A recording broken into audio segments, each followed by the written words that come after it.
కసపు ఏకాంగవీరుడు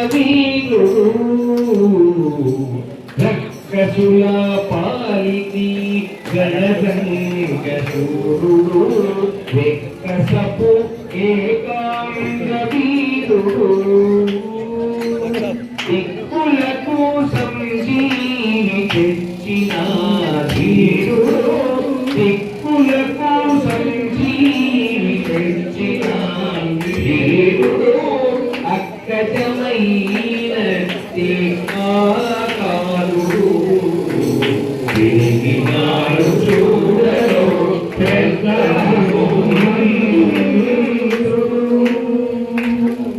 దివ్య మహోన్నతమైనటువంటి అవతారాన్ని సీతాదేవి చెంత ఆంజనేయ స్వామి వారు తన యొక్క విరాట్ విశ్వరూపాన్ని చూపించారు.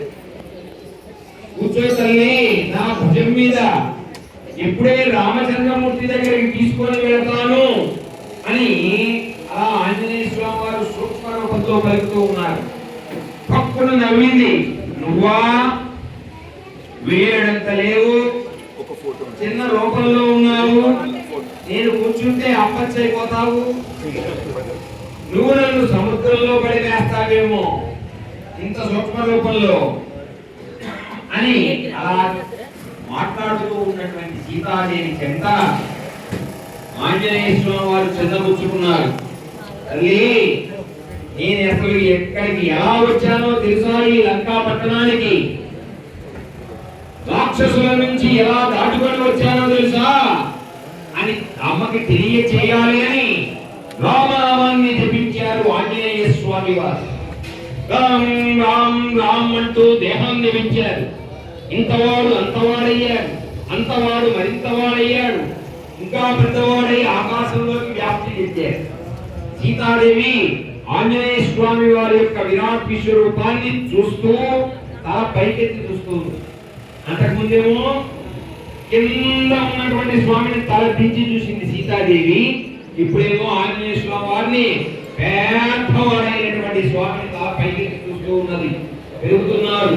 ఇంతింతై వటు ఇంతై మరియు ఆనందైన భోగిని పైనంతై. జై శ్రీరామ్, జై శ్రీరామ్. ఇదికి నాదు చూడను పెద్దదను మనితుడు,